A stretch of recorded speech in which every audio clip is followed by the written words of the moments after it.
Pessoal, dando continuidade ao nosso conteúdo, nós começaremos agora então o capítulo 7 da nossa bibliografia. O capítulo 7 é basicamente dedicado à generalização de uma série de resultados que nós obtivemos no capítulo 6. Ou seja, ainda é um capítulo dedicado à conservação de energia, no entanto, agora nós vamos tratar o movimento de um ponto de vista mais geral. Vocês devem ter percebido que no capítulo 6 nós obtivemos diversos resultados. Nós trabalhamos com trabalho, com energia potencial, nós trabalhamos com conservação de energia mecânica, que obviamente era algo que acontecia no contexto das forças conservativas, ou seja, em sistemas em que as forças conservativas estavam atuando, mas nós construímos aí uma diversidade de resultados. No entanto, nós ficamos aí restritos a um movimento unidimensional.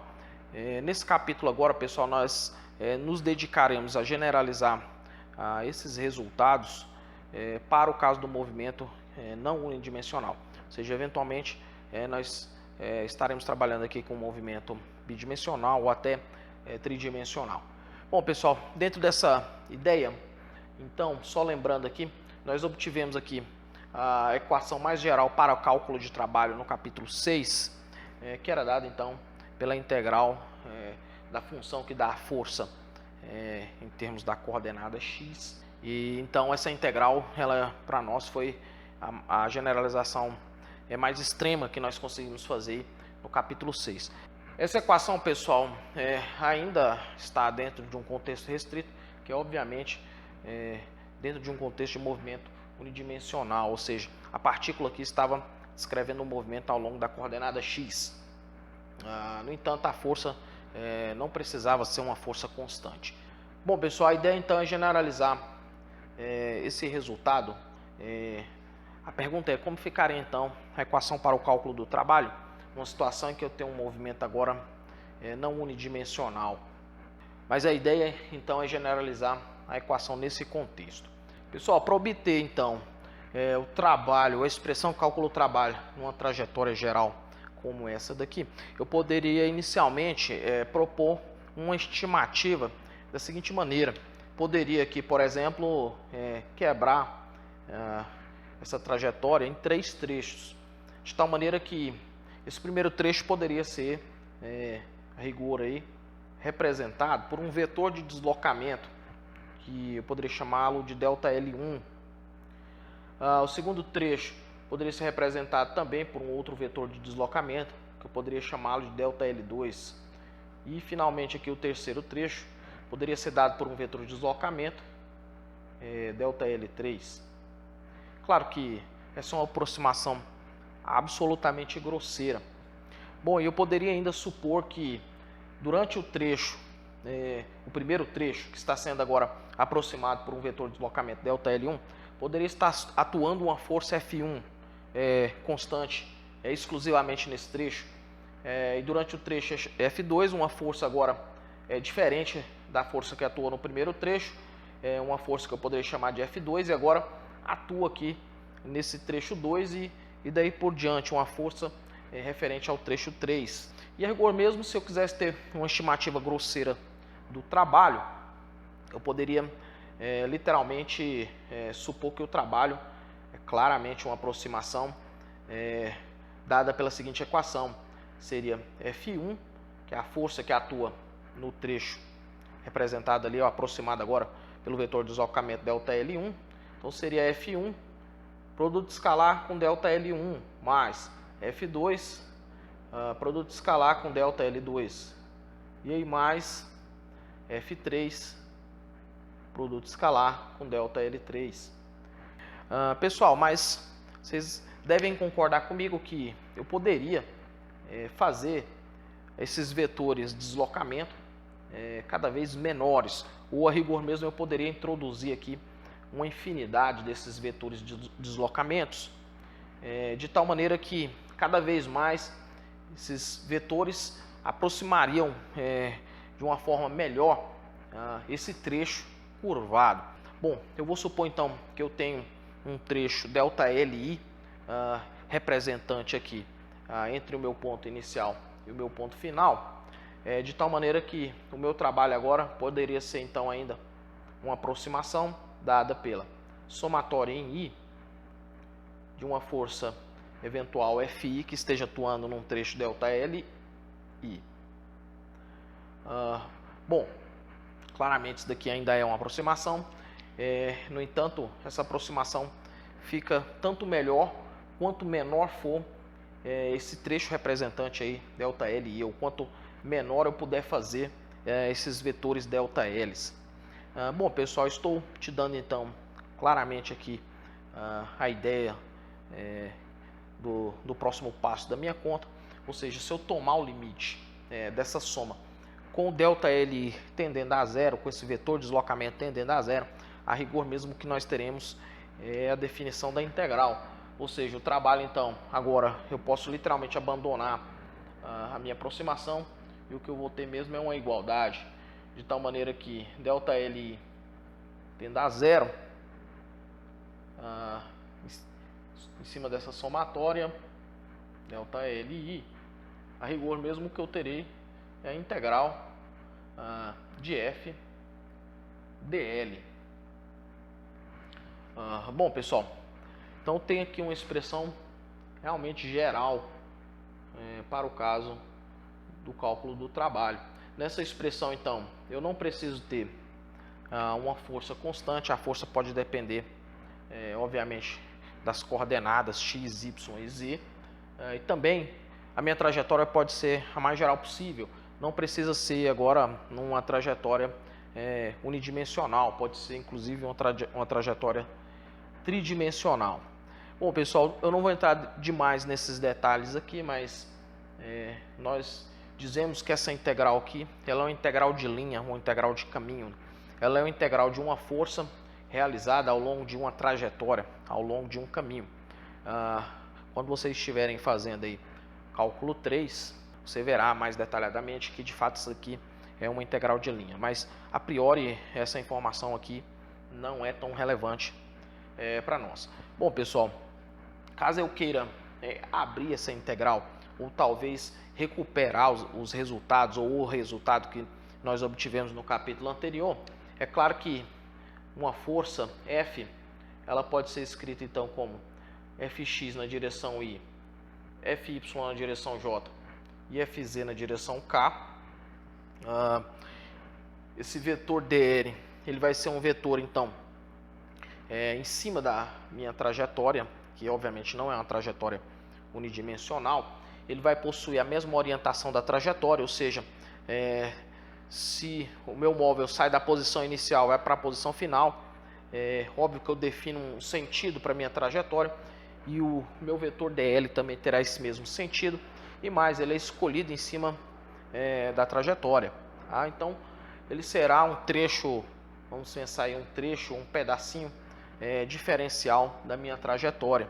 Ou seja, o meu vetor diferencial dl pode ser representado, por exemplo, no sistema de coordenadas cartesianas como uma projeção em x que eu vou chamar de dx na direção i, mais uma projeção y que eu vou chamar de dy na direção j, mais dz na direção k. Posso literalmente substituir esses dois vetores aqui na integral que calculo o trabalho, de tal maneira que eu vou ter aqui um produto escalar entre dois vetores. Bom, pessoal, escrevendo isso, nós temos aqui então fx na direção i, Fy na direção J, Fz na direção K. Tudo isso, produto escalar com dxi, dyj e dzk. Está claro aqui que, fazendo a propriedade distributiva, só vai sobrar o termo fx dx. Então, nós temos aqui o resultado como sendo fx dx mais fy, usando agora o segundo termo aqui, nós temos fy dy, e o último termo aqui nós temos integral de fz dz. O trabalho associado com a eventual força que esteja atuando pode ser dado então pelas integrais ou pela soma dessas integrais, e cada integral dessa deixa claro aqui então que vai ser o trabalho associado com a força ou com a projeção da força na coordenada x, com a projeção da força na coordenada y e com a projeção da força na coordenada z. E claramente então esse termo aqui que está associado com a coordenada x está relacionado com o trabalho que foi definido para o movimento unidimensional no capítulo anterior. Bom, então claramente essa aqui é uma equação que generaliza aí os resultados que nós já havíamos obtido. Pessoal, a generalização do teorema do trabalho e energia cinética para o caso tridimensional é quase que direta. Bom, nós temos aqui a equação que nós acabamos de obter, que é a equação que dá o trabalho nesse contexto. Aí nós podemos aqui, obviamente, dar significado para esses termos, de tal maneira que essa primeira integral representa, então, o trabalho associado com a componente x da força que está atuando no meu sistema. Aqui, portanto, é o trabalho associado com a componente y da força e aqui com a componente z. Bom, eu vou partir aqui, então, do trabalho associado com a componente x, vou chamá-lo de wx, que vai ser, então, a integral de f de x dx.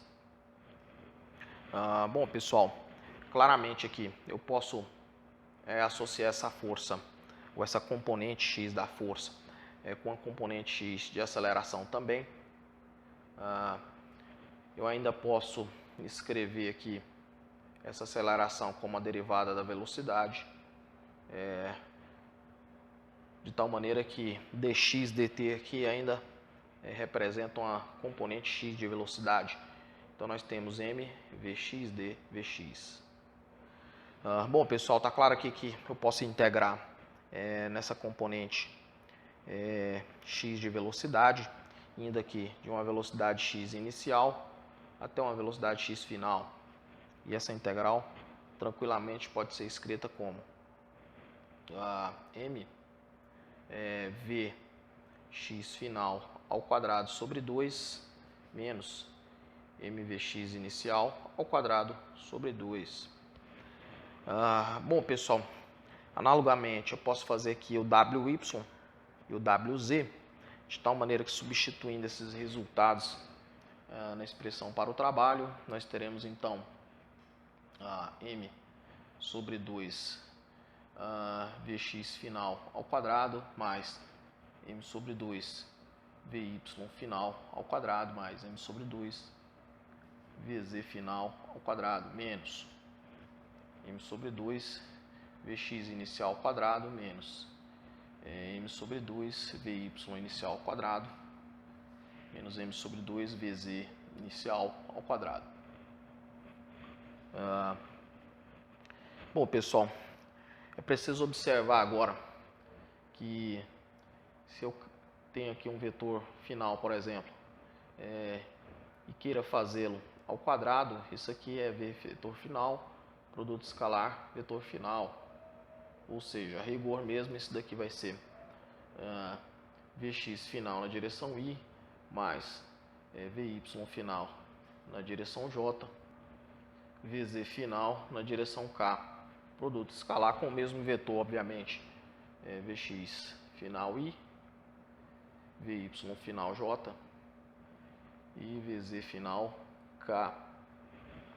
E aí fica claro para vocês aqui que quando eu faço a propriedade distributiva, os termos cruzados vão a zero, de tal maneira que esse vetor final ao quadrado pode ser escrito como vx final ao quadrado mais vy final ao quadrado mais vz final ao quadrado. Bom, pessoal, esse termo que aparece aqui é justamente os termos que aparecem ali. Claro que eu fiz aqui somente para o vetor final, mas fica claro que um vetor inicial pode ser escrito da mesma maneira, de tal maneira que o trabalho pode ser escrito como m sobre 2 vx final, vy final e vz final, portanto vai ser o vetor final ao quadrado, e vx inicial, vy inicial e vz inicial vai ser o vetor inicial ao quadrado. Bom, e aí fica claro para vocês que o trabalho pode ser escrito como m vetor final ao quadrado sobre 2 menos m vetor inicial ao quadrado sobre 2. E não resta dúvida, pessoal, que isso daqui representa uma variação de energia cinética em termos dos vetores associados aí com as velocidades inicial e final. Ou seja, o teorema do trabalho energia cinética continua mantido. Pessoal, outra pergunta que surge aqui num contexto em que eu tenha forças conservativas atuando, no caso aqui a força gravitacional, a relação entre o trabalho e a variação da energia potencial, que pode ser associada aí com forças conservativas, aquela relação que foi construída no capítulo anterior se mantém? Essa que seria uma pergunta agora, e nós vamos trabalhar então em cima disso. Bom, então eu tenho aqui uma partícula que vai sair do ponto P1 e vai chegar no ponto P2 sob a ação exclusiva da força gravitacional. Aqui está meu sistema de referências, aí, um sistema de referências tridimensional, e eu não vou impor absolutamente nenhuma restrição a respeito da trajetória ou através de qual caminho essa partícula sai de P1 e chega em P2. Bom, fazendo isso então, nós temos que o trabalho é dado, conforme nós já construímos, por F dl. Bom, pessoal, como eu disse, não vou restringir aqui a minha trajetória. Eventualmente, essa partícula pode ir em linha reta de P1 até P2, mas pode ter outras trajetórias possíveis aí, e imagináveis aí, que ligue aí o ponto P1 ao ponto P2. E como eu disse, eu não vou impor essa restrição. Apenas de um modo geral, eu sei que eu posso escrever o meu DL, que é um vetor diferencial escolhido em cima dessa trajetória não especificada, mas é óbvio que esse vetor DL vai possuir uma projeção X, uma projeção Y e uma projeção Z. Bom, substituindo então esses dois resultados aqui na equação para o trabalho, nós temos integral de F agora, que é menos mgk,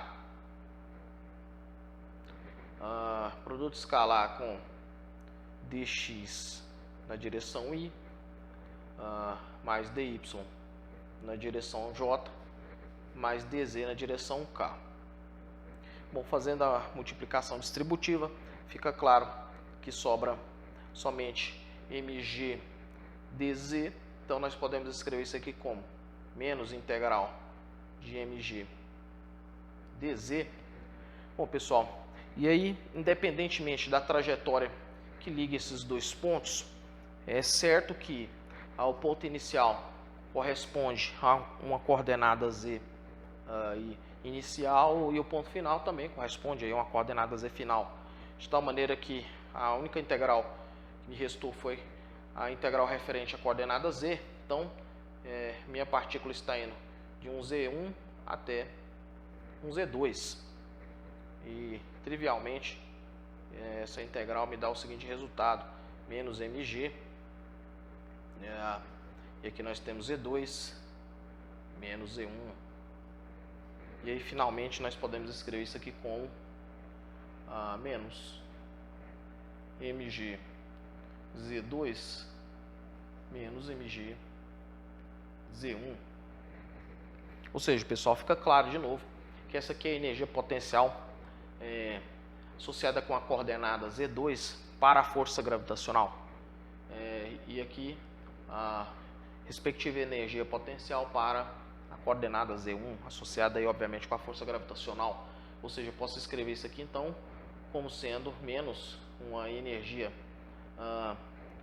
final, uma energia potencial associada com a posição final, e aqui uma energia potencial associada com a posição inicial. Ou a rigor mesmo, isso aqui é menos delta U. Bom, pessoal, então claramente num sistema em que você tem forças conservativas, e lembrando que a força conservativa ela está associada com potencial que dependa exclusivamente da posição. Então, mesmo num caso geral de um movimento tridimensional, a relação entre o trabalho e a variação da energia potencial se mantém. E aqui, claramente, né, existe uma consequência dessa igualdade, que é a conservação da energia mecânica, que já foi demonstrada no capítulo anterior. Essa consequência é direta, não tem a necessidade, inclusive, aqui de muito rigor matemático para demonstrá-la. Mas o que tem que ficar aqui de informação, que é extremamente importante, é que não houve no meu problema nenhuma restrição a respeito da trajetória. A trajetória que liga os dois pontos, P1 e P2, pode ser uma trajetória completamente arbitrária. Se houvesse alguma restrição nesse sentido, é certo que deveria aparecer aqui no meu vetor DL, eu deveria escrever esse DL de tal forma que correspondesse aí a alguma trajetória específica. No entanto, não houve essa restrição. Essa aqui é uma forma geral de um vetor diferencial escolhido em cima de um caminho arbitrário, esse vetor sendo aqui o vetor DL, e aí nós obtivemos aqui claramente o mesmo resultado que foi obtido no capítulo anterior. Ou seja, pessoal, essa relação entre trabalho e variação de energia potencial, mesmo para o caso geral de um movimento tridimensional, continua valendo, bem como a conservação da energia mecânica. Pessoal, investigando um pouco mais esse resultado, imagine aqui que eu tenho dois pontos, uma partícula vai se deslocar entre esses dois pontos, vai sair de P1 e chegar em P2, submetida à ação exclusiva de força conservativa. Esse resultado aqui me diz que o trabalho associado com a atuação dessa força conservativa depende exclusivamente da variação da energia potencial, ou seja, depende exclusivamente da energia potencial que esse objeto terá no final ou no ponto P2 e também da energia que ele terá no ponto inicial, ou seja, faz referência exclusivamente a um parâmetro do fim e do início.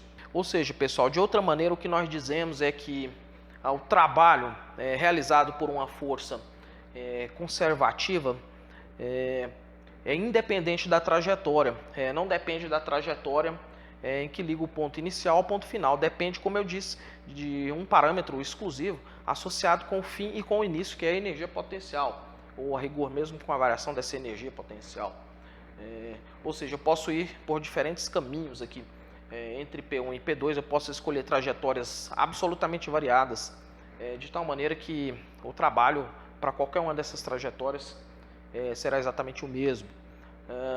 Então a gente diz que, insistindo, a gente diz que o trabalho ele é independente da trajetória para o caso de forças conservativas que estão atuando. Dentro ainda desse mesmo contexto, imagine que eu saia do ponto P1 e vou até o ponto P2 através de um caminho que eu vou chamar de C1. Ou seja, uma partícula está sendo levada aí do ponto P1 ao ponto P2 através dessa trajetória geral. Bom, e digamos que essa partícula então volte agora por uma trajetória bastante geral também, que eu vou chamar de caminho C2, volte então ao ponto de origem, ao ponto P1.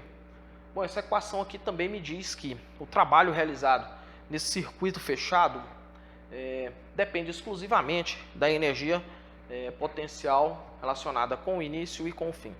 E, obviamente, se essa partícula saiu de um ponto e retornou para o mesmo ponto, é claro que a energia potencial do início será igual à energia potencial do final, uma vez que ela retornou ao mesmo ponto. Portanto, não houve variação nesse circuito fechado para a energia potencial. Ou seja, nesse circuito fechado, nós dizemos que o trabalho é igual a zero. O trabalho associado com esse circuito fechado, claro. Bom, pessoal, isso aqui também é um outro resultado importante. Em sistemas em que há atuação de forças conservativas, essa é uma característica associada com esse tipo de sistema. Desde que o circuito que a partícula desenvolva submetida a essa força conservativa seja fechado, nós podemos dizer que o trabalho que foi realizado aí é igual a zero. Pessoal, mostrei no capítulo anterior a relação entre a força conservativa e a energia potencial associada a ela. Bom, o que eu mostrei efetivamente foi que se você conhece a forma funcional da energia potencial, para se obter a força basta fazer uma derivada. Ou seja, rigor mesmo, eu mostrei que a força era menos a derivada da energia potencial em relação à coordenada. Bom, a discussão aqui agora será como que fica então a relação entre a força e a energia potencial para o caso de um movimento mais geral, ou no caso aqui um movimento tridimensional. Bom, eu já mostrei para vocês então que essa equação continua valendo. Bom, e agora nós temos essa relação para o cálculo do trabalho no movimento tridimensional. Bom, pessoal, sem perder generalidade, eu vou supor então um movimento tridimensional. Como essas trajetórias são absolutamente arbitrárias, eu vou supor que então um ponto inicial e um ponto final, e eu vou ligar esses dois pontos por uma trajetória retilínea e literalmente paralela aqui ao eixo X, de tal maneira que eu saio daqui de um X inicial e vou para um X final, e esse trecho corresponde aí a um deslocamento ΔX. Bom, pessoal, a força que eventualmente estaria atuando na minha partícula pode ser uma força de um modo bastante geral, ou seja, com a coordenada X, uma coordenada Y e uma coordenada Z. Bom, da forma como eu fiz a minha escolha de trajetória ou de caminho para poder integrar, esse vetor então só tem coordenada X, tá?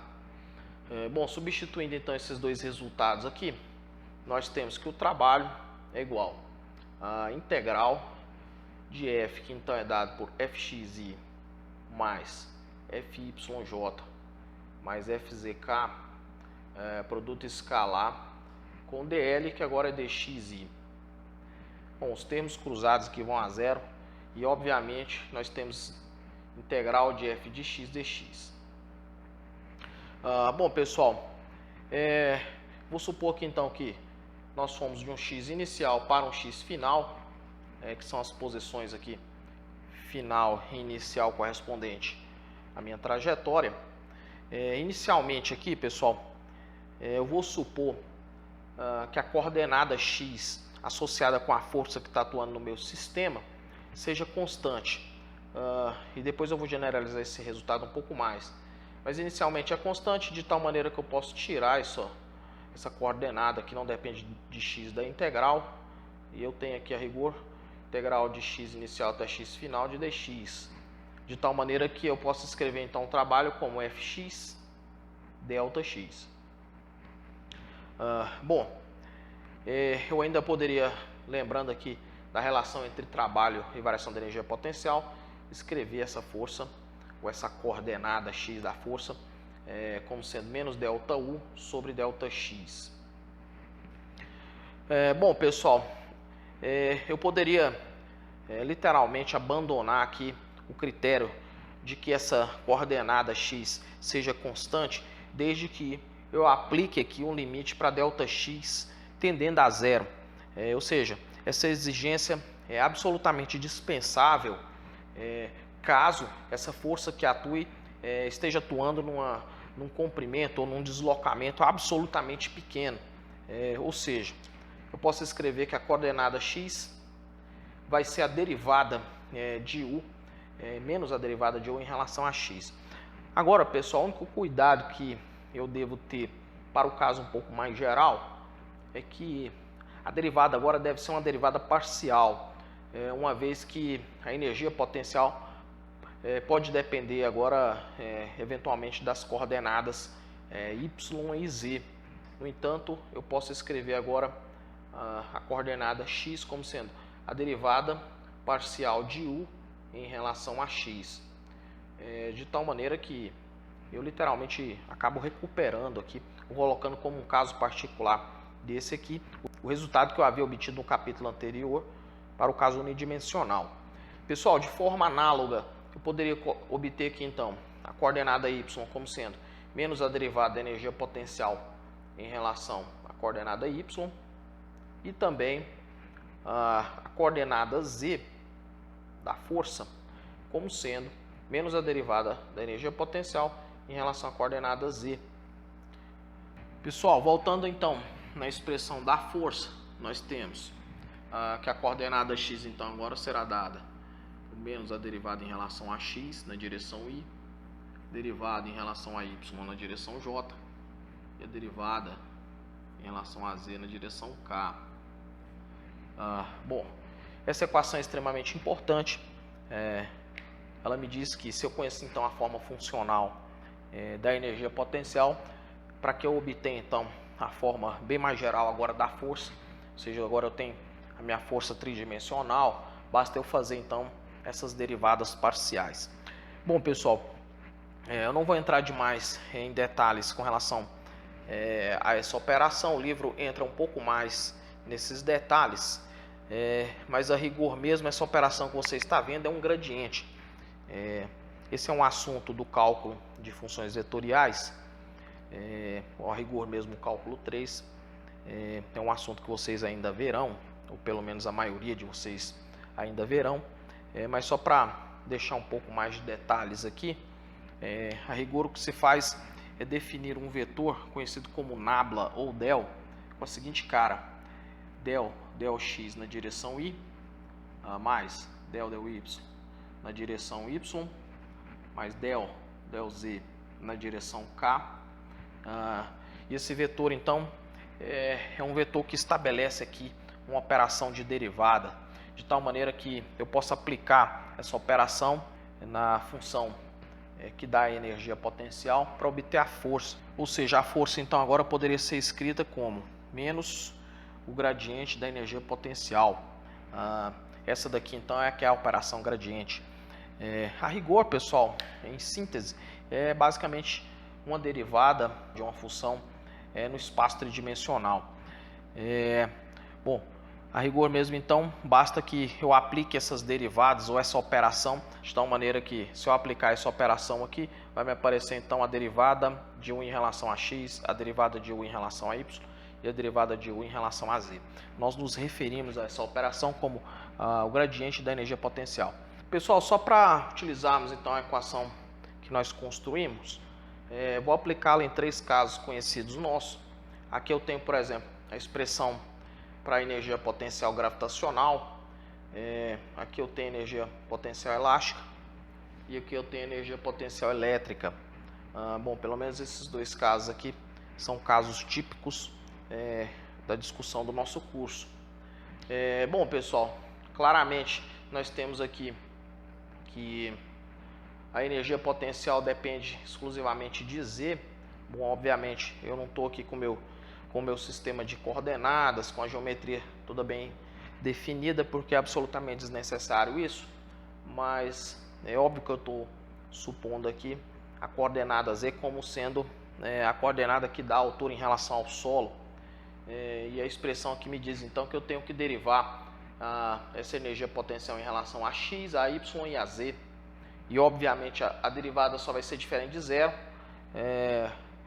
para a derivada em relação a z. Claramente a derivada em relação a x e y é zero.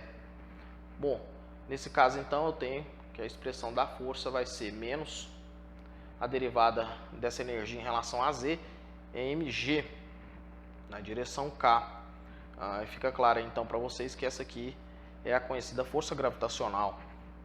Bom, aqui no caso eu estou supondo então a força elástica. Você pode pensar num sistema massa-mola que oscila aí ao longo da direção x, de tal maneira que a elongação da mola é dada pela coordenada x.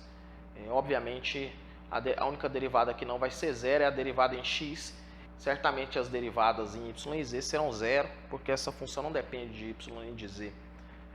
De tal maneira que a força que atua aqui agora vai ser dada então por menos a derivada dessa expressão em relação a x, é kx na direção y. E aí nós recuperamos aqui a força elástica, ou a lei de Hooke.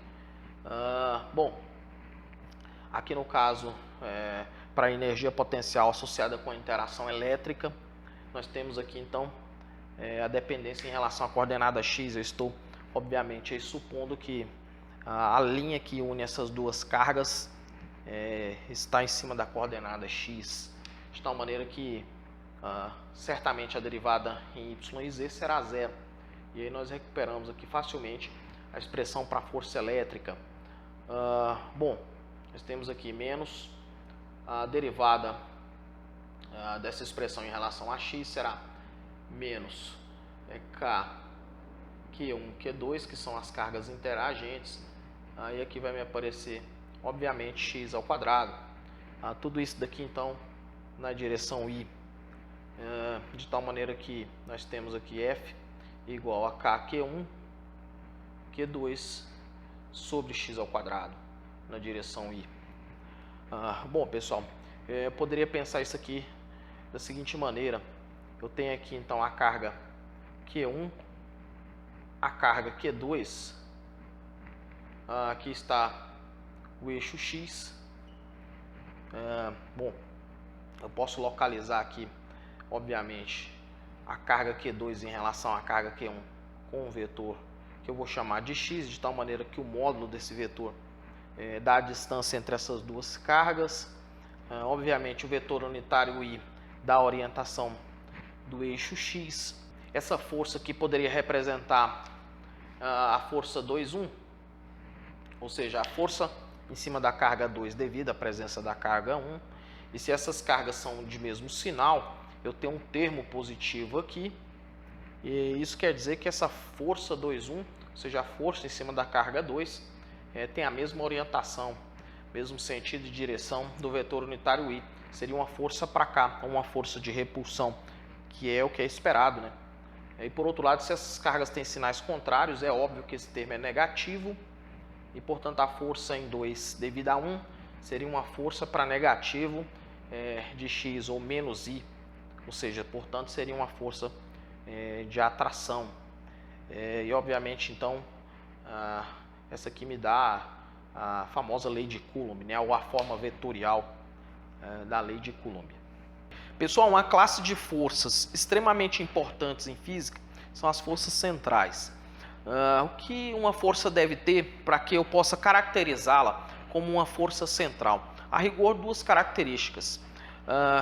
Numa partícula, numa eventual partícula que está submetida a uma força central, a força que atua nessa partícula tem sempre a orientação da linha que passa pela partícula e também passa por um ponto que a gente chama de centro de forças. Então, a orientação dessa força será sempre essa. Para ficar um pouco mais claro, imagine aqui então a trajetória de uma partícula, trajetória bem geral. Bom, se essa partícula eventualmente então esteja aqui nesse ponto, a força que atua em cima dessa partícula tem que ter a orientação da linha que passa pela partícula, pela posição da partícula e o centro ou um ponto que a gente chama de centro de forças. Então tem que ter essa orientação. Bom, pode ser então apontando para o centro de forças ou ainda pode ser apontando para longe desse centro de forças. A exigência é que essa força possua então a direção em cima dessa linha pontilhada aqui. Então essa é uma característica das forças centrais. Uma outra característica é que a intensidade da força que atua nessa partícula deve depender exclusivamente da distância em relação ao centro de forças. Bom, pessoal, de posse dessas duas características, existe um resultado aqui que é extremamente importante relacionado com essas forças centrais. Bom, eu vou supor aqui então que eu tenho uma força central, vou dizer que aqui eu tenho uma partícula descrevendo essa trajetória, ela saiu do ponto inicial, identificada aqui então por um vetor RI. Estou supondo, além de que esse centro aqui seja um centro de forças, estou dizendo que isso daqui também é a origem de um sistema de coordenadas aí. Então eu localizo aqui o ponto inicial com um vetor de posição inicial RI e o ponto final aqui com um vetor de posição final RF. Bom, mas se eventualmente essa partícula esteja passando aqui por esse ponto, para que eu tenha então uma força central atuando aí nessa trajetória dessa partícula ou na partícula, bom, então eu posso ter aqui uma força que se afasta do centro de forças e obviamente em cima dessa linha pontilhada, ou que se aproxima ao centro de forças. Bom, vou supor que é indiferente, vou supor que eu tenho aqui uma força F, que é obviamente uma força central que está apontando para longe aqui do meu centro de forças. Bom, pessoal, eu tenho aqui então um vetor dl, que é um vetor diferencial escolhido em cima da minha trajetória. Nesse ponto exclusivamente, ele forma um ângulo θ aqui com a força central. Bom, caso eu queira então calcular o trabalho que essa força central realiza aí ao longo dessa trajetória, desde o ponto inicial até o ponto final, obviamente a equação que nós temos é essa equação que já foi construída, uma equação que integra então a força ao longo desse caminho. Bom, pessoal, eu vou definir aqui então uma orientação para essa direção da força central e vou chamar essa orientação de R chapéu, ou seja, eu vou associar aí um vetor unitário que dê essa direção da força central. Bom, então eu posso escrever o trabalho como sendo integral F agora pode ser representado agora em termos do vetor unitário R chapéu, então eu posso escrever F de R chapéu. Bom, pessoal, claro que eu estou explicitando aqui a dependência da força, porque essa é uma das características da força central. Ela deve depender aqui exclusivamente da distância em relação ao centro de forças. E aqui então eu tenho o meu vetor dl. Bom, continuando aqui com a minha conta, tenho integral de f de r. E aí fica claro para vocês que se eu abrir esse produto escalar aqui, a rigor mesmo que eu vou ter a projeção do vetor dl na direção r chapéu, que eu eventualmente posso chamá-lo de dr aqui, ou seja, eu tenho a projeção do vetor dl na direção r, que é o que eu estou chamando de dr. Então, a rigor mesmo, pessoal, eu vou ter aqui que o trabalho vai ser dado por integral de f de r dr, e obviamente eu vou ter que ir de um r inicial até um r final.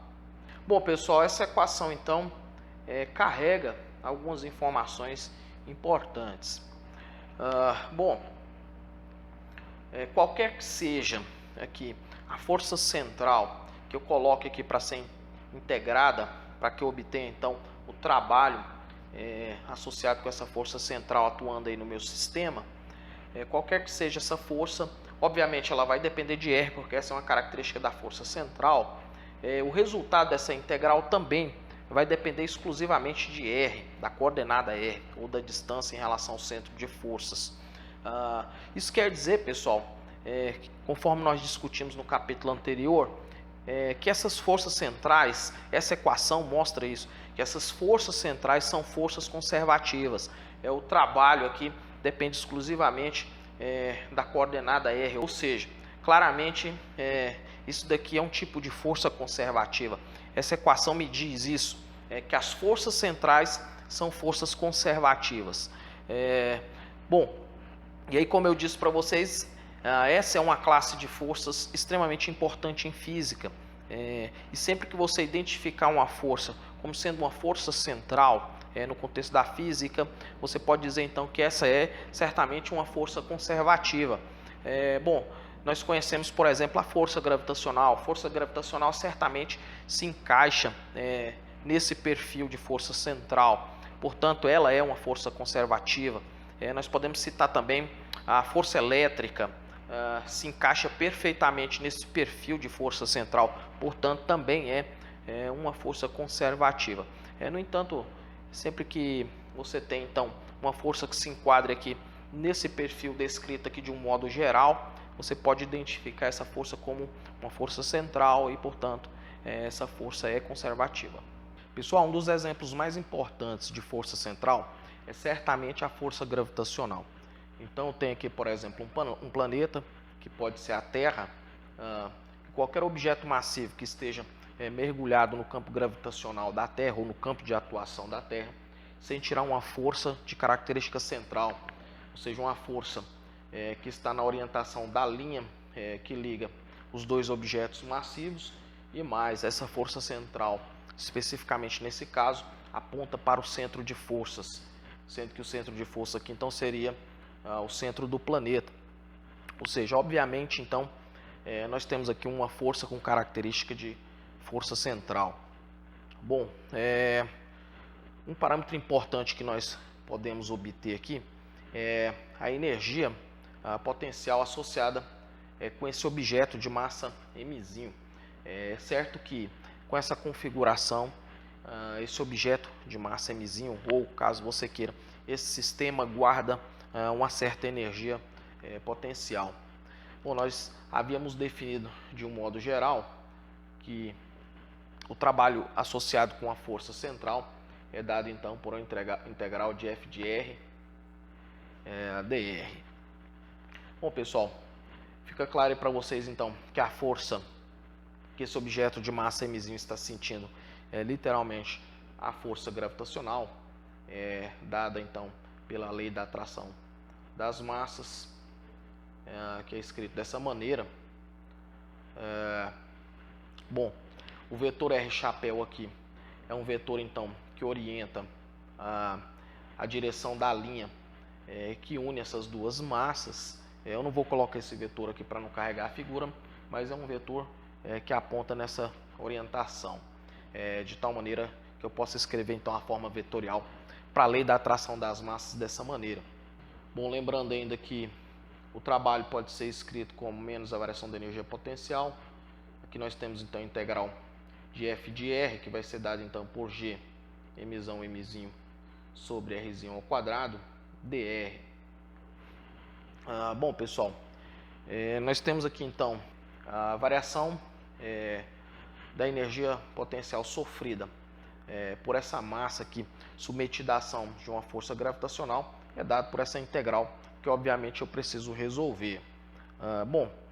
O protocolo de solução aqui é o seguinte: eu vou supor que essa massa veio submetida à ação da força gravitacional de uma distância muito grande, que matematicamente aqui para mim vai ser uma distância infinita. E lá, nessa distância muito grande, eu vou supor que a energia potencial a qual essa massa estava submetida é zero. Ou seja, dessa maneira eu posso reescrever a minha equação da seguinte maneira: a energia potencial final, que vai ser U de R, que é justamente o ponto que está sendo representado na figura. A energia potencial inicial será uma energia associada então com esse ponto muito distante. Esse sinal negativo vou colocar no segundo membro, e aqui então nós temos a integral de G mzinho sobre Rzinho ao quadrado dr. Bom, pessoal, os limites dessa integral então devem fazer referência aos valores de R correspondente ao ponto inicial e final. Portanto, nós temos aqui inicialmente uma energia correspondente a um ponto muito distante e uma energia correspondente a um ponto igual a R. Bom, para não ter problema com a notação aqui, eu vou chamar aqui de R'. Prosseguindo, pessoal, e mais, fazendo a consideração então de que a energia muito longe é igual a zero, nós teremos então que U de R é igual a menos de mzinho integral de infinito TR de dr' sobre R' ao quadrado. Bom, basicamente temos que resolver essa integral, é uma integral simples. Então nós temos aqui que U de R será igual a menos G mzinho. Essa integral então é menos 1 sobre R', e ela está aplicada então nesses limites.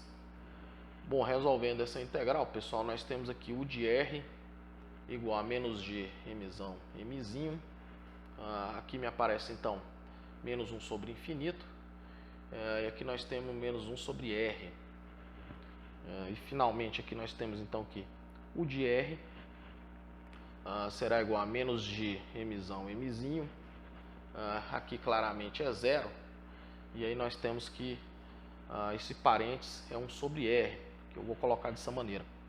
Bom, pessoal, nós obtemos aqui então uma expressão que dá energia potencial associada com aquela configuração.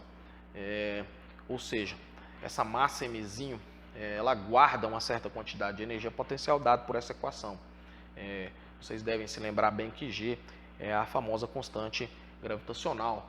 O mzão então aqui vai ser a massa do planeta, O Mzinho vai ser então a massa que eventualmente esteja aí nas imediações, e o R é a distância da massa Mzinho até o centro do planeta. Pessoal, trabalhando um pouco mais agora com essa equação, e também justificando o fato aqui inicialmente de que essa energia é negativa, o valor negativo para a energia potencial está claramente associado com o fato da nossa escolha de energia potencial zero ser no infinito.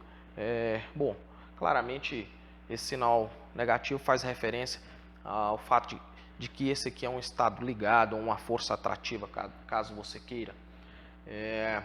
Ou ainda faz referência ao fato de que a energia potencial associada com um objeto Mzinho, ou com esse sistema, a rigor mesmo, ela aumenta à medida que esses objetos se afastam. Bom, pessoal,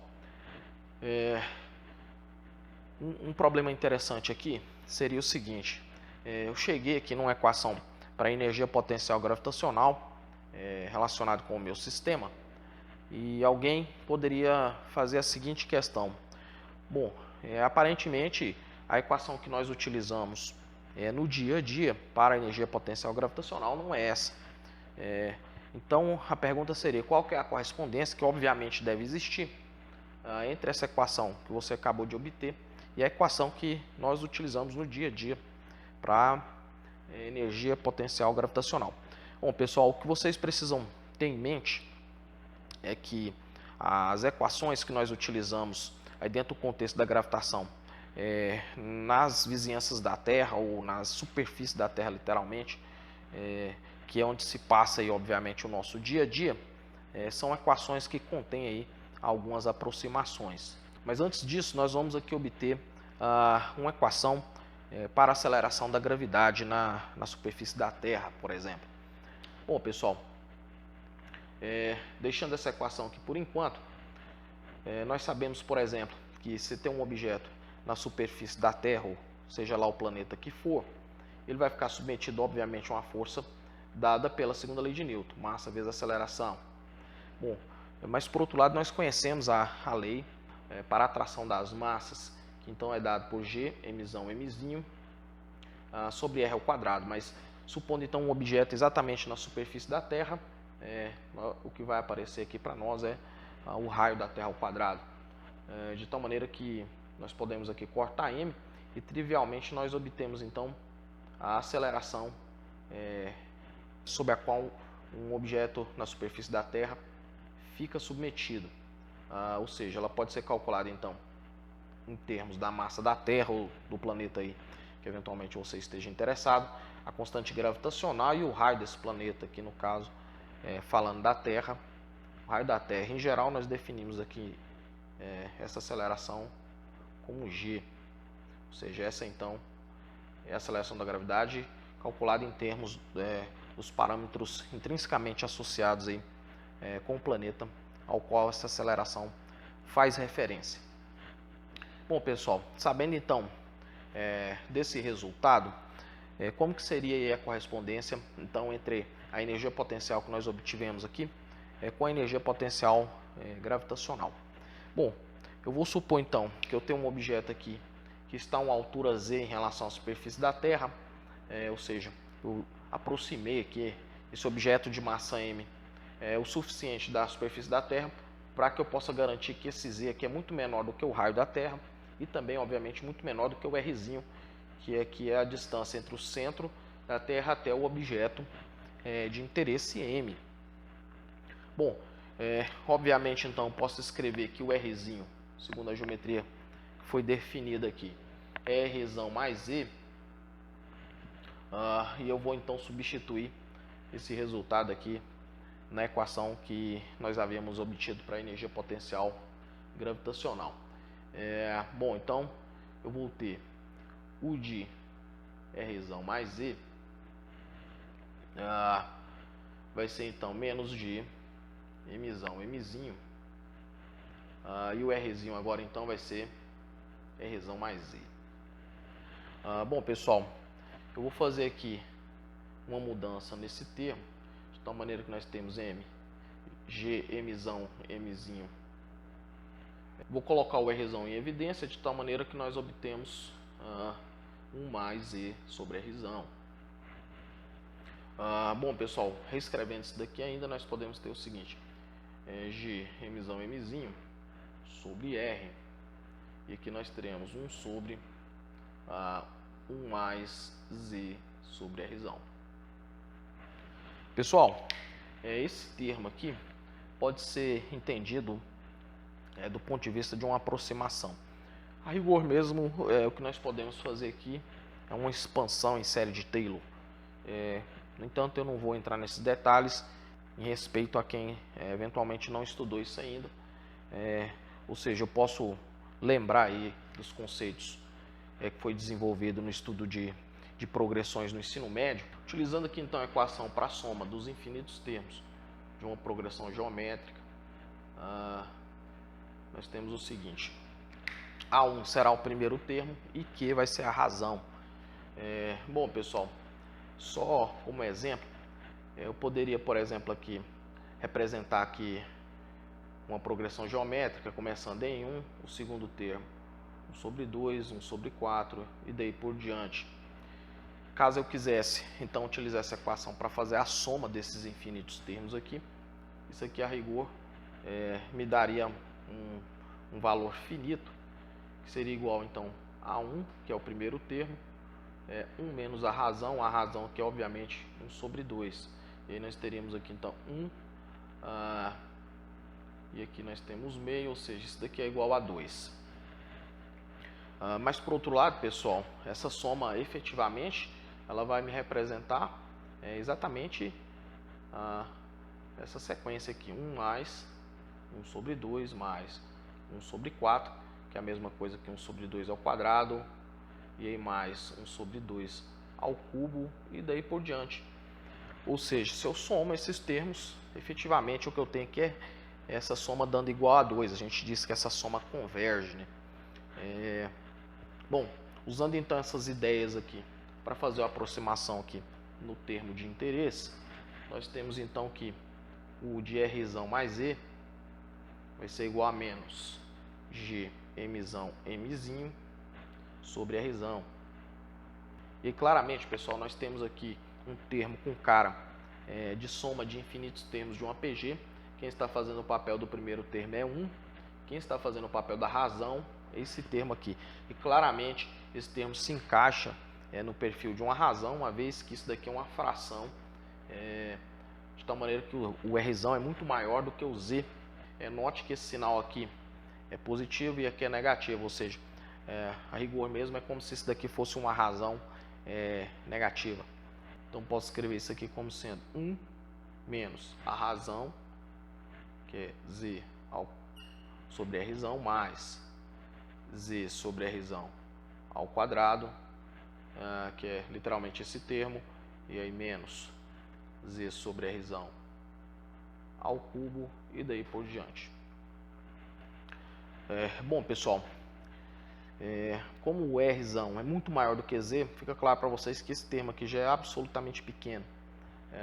E para potências maiores ainda, essa fração diminui mais ainda.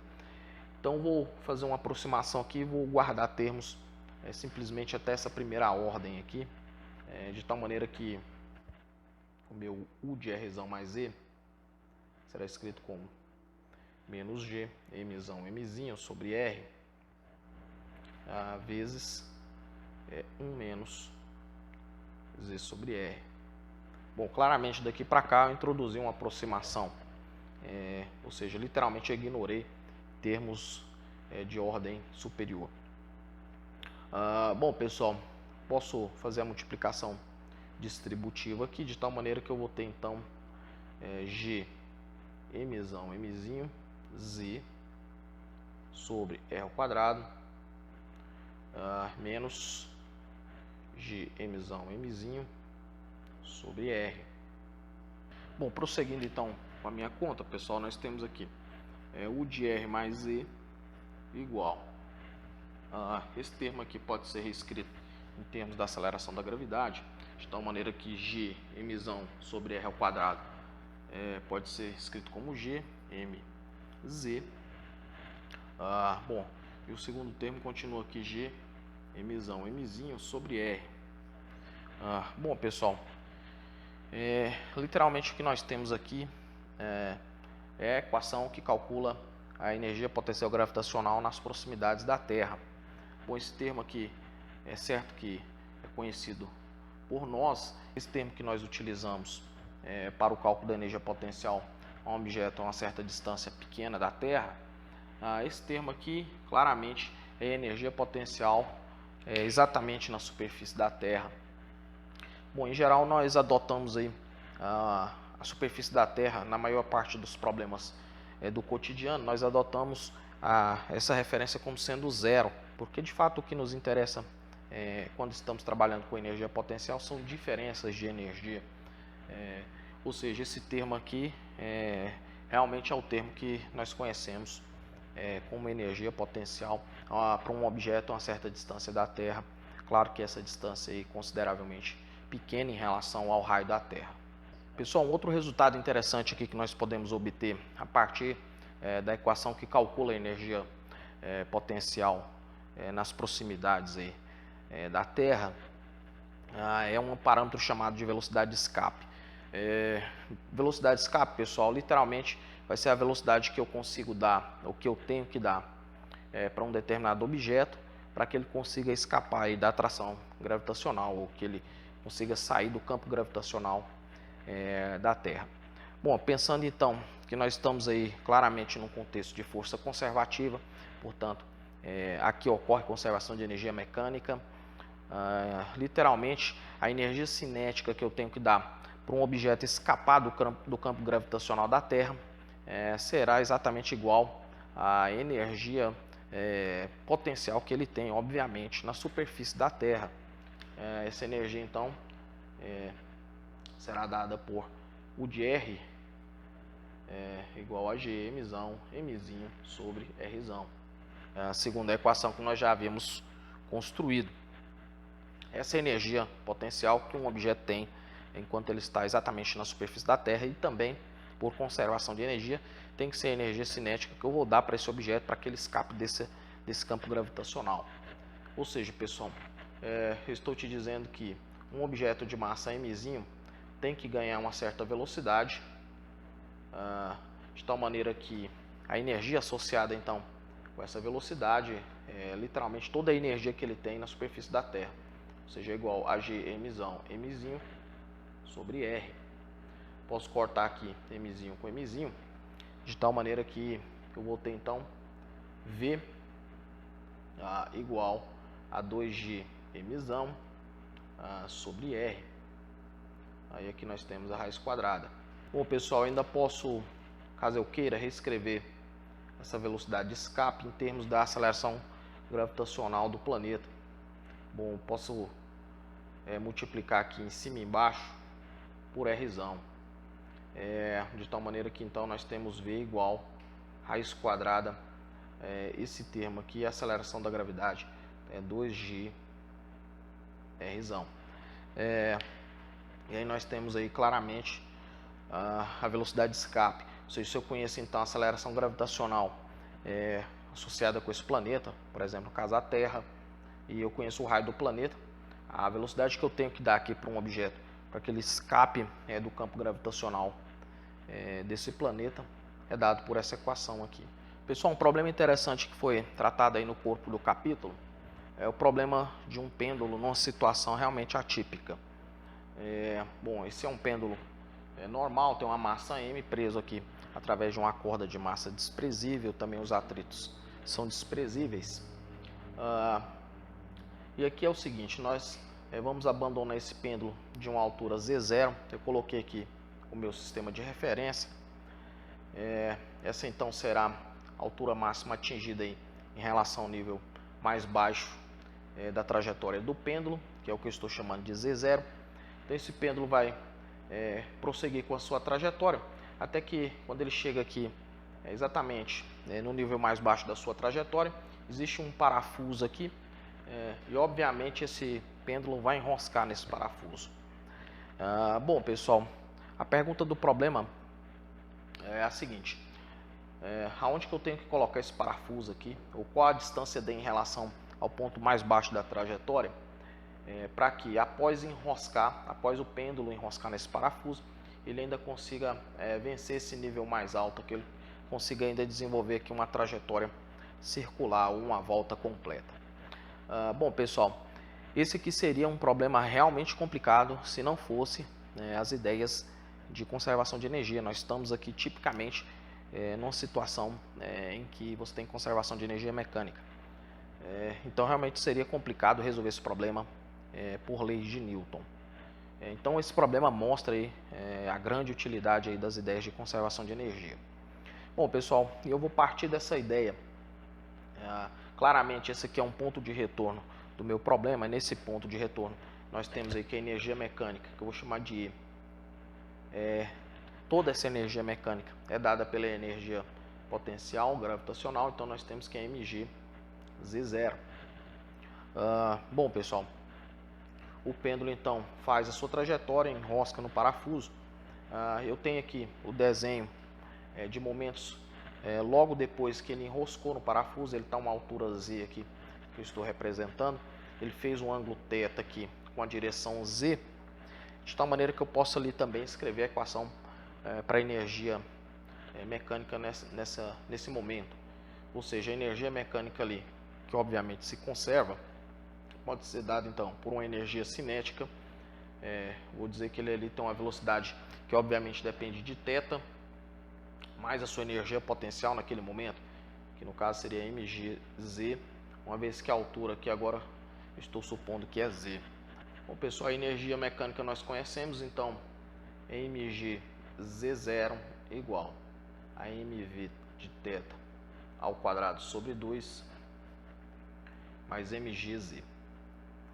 Claramente esse m pode cortar, eu vou isolar aqui então a velocidade ao quadrado, de tal maneira que nós teremos aqui então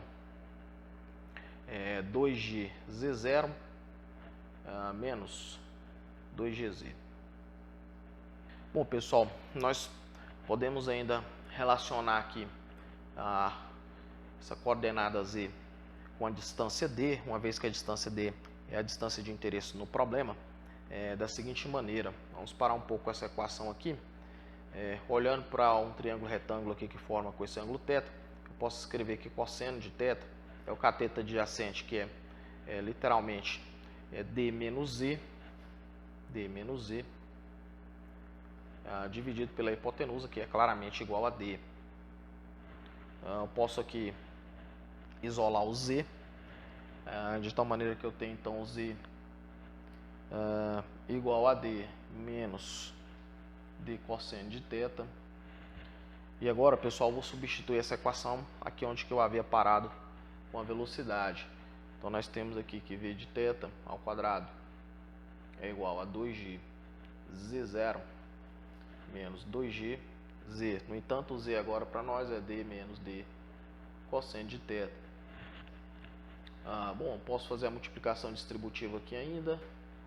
Nós temos 2g d mais 2g d cosseno de θ. Bom, pessoal, um ponto de interesse aqui no meu problema é certamente o ponto mais alto da trajetória circular. Nesse ponto, pessoal, nós temos ali um diagrama de forças que obviamente eu não vou desenhar para não tumultuar a figura, mas nós teremos ali a força gravitacional apontando para baixo, teremos também a força de tração para baixo ali, e essas duas forças obviamente representarão aí uma resultante centrípeta, de tal maneira que eu vou ter ali que mv quadrado sobre d, que no caso é o raio da trajetória circular, igual obviamente a tração mais a força peso, no caso seria m vezes g. Bom, pessoal, eu posso literalmente aqui substituir a equação da velocidade nessa condição aqui. No entanto, ali fica claro para vocês que eu estou trabalhando aqui com a resultante de forças, onde que θ é igual a π, Ou seja, na verdade eu estou dentro desse contexto aqui. Velocidade com θ igual a π é igual a T mais mg. Colocando então θ igual a π aqui, nós teremos o seguinte: m sobre d, entanto v ao quadrado, v de π ao quadrado será 2g z0 menos 2gd, substituindo aqui então por π, isso aqui vai me dar menos 2gd. Bom, prosseguindo aqui então, nós temos que T mais mg. Nós temos aqui ainda 2mg z0 sobre d. Fazendo a multiplicação aqui, nós temos 2mg menos 2mg igual a T mais mg. Bom, jogando mg para o primeiro membro, então nós temos 2mg z0 sobre d. E aqui nós temos 2 menos 2 menos 1, nós temos menos 5 mg igual a T. Bom, pessoal, para que a trajetória circular desse pêndulo seja completa, ali no ponto mais alto, obviamente a tração tem que ser maior ou igual a zero, ou seja, tem que ser no mínimo igual a zero. Portanto, eu tenho aqui que 2mg z0 sobre d tem que ser maior ou igual a 5mg. Bom, nós podemos cortar aqui mg com mg e finalmente nós obtemos aqui então uma expressão para d. D tem que ser menor ou igual a 2/5 de z0. Bom, pessoal, então qualquer distância d menor ou igual a 2/5 de z0, ou 2/5 da altura máxima desse pêndulo, certamente ele vai conseguir fazer uma trajetória circular depois que ele enroscar naquele parafuso ali. Pessoal, um conceito extremamente importante em física é o conceito de potência de uma força. Rigor mesmo, a potência está associada com a energia ou com a variação da energia por unidade de tempo. Ou seja, nós definimos potência então como sendo a derivada temporal do trabalho que está sendo realizado por uma determinada força.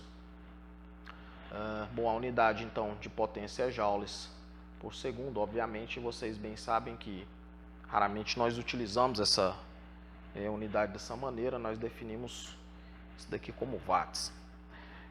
Bom, caso eu queira, ainda posso reescrever essa equação para potência como sendo FdR, que obviamente é a forma diferencial para o trabalho. Ainda posso identificar aqui dr dt como a velocidade, de tal maneira que essa equação fica produto escalar entre FV. Essa é certamente uma equação conhecida de vocês. Bom, pessoal, eu ainda posso reescrever também essa equação como sendo massa vezes aceleração para a força. Eu sei que a aceleração é a derivada temporal da velocidade.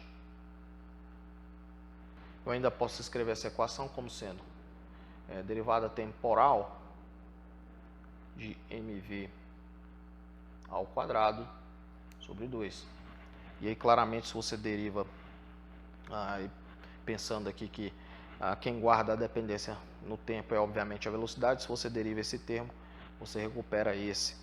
Ou seja, pessoal, eu estou te dizendo então que a potência pode ser escrita como a variação temporal da energia cinética. É uma outra maneira de ver também a expressão para potência. Claro que aqui, essas equações que foram construídas, nós temos aqui a definição mais primitiva, em termos da velocidade, em termos da energia cinética. As três equações estão num contexto aí, bem mais geral, que obviamente eu não estou restrito a um contexto de força conservativa.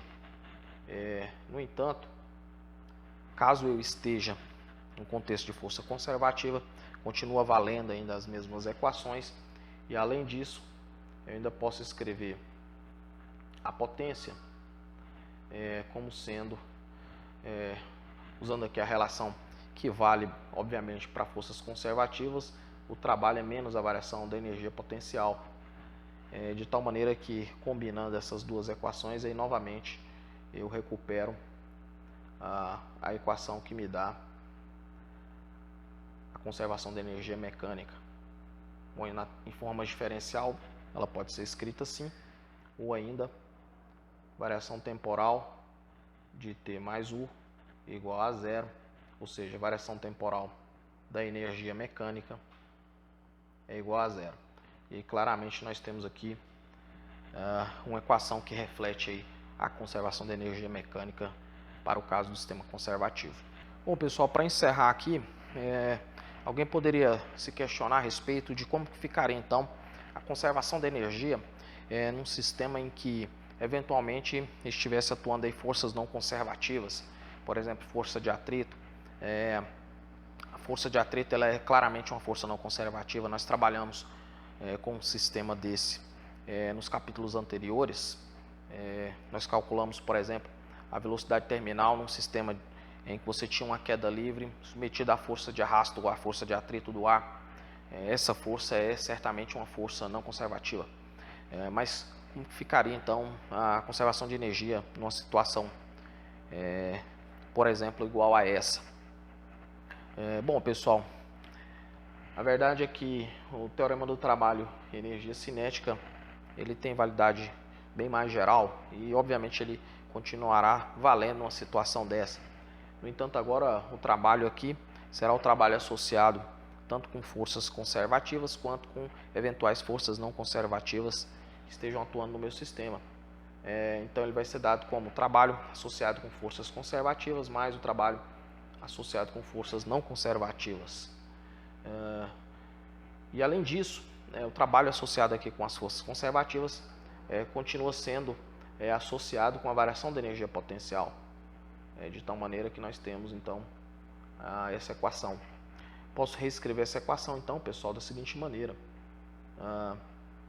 T mais U, ou seja, eu estou te dizendo então que o trabalho associado com as forças não conservativas é igual à variação da energia mecânica. Bom, essa então é a relação que nós obtemos aí entre a variação da energia mecânica num sistema em que você tem forças não conservativas atuando.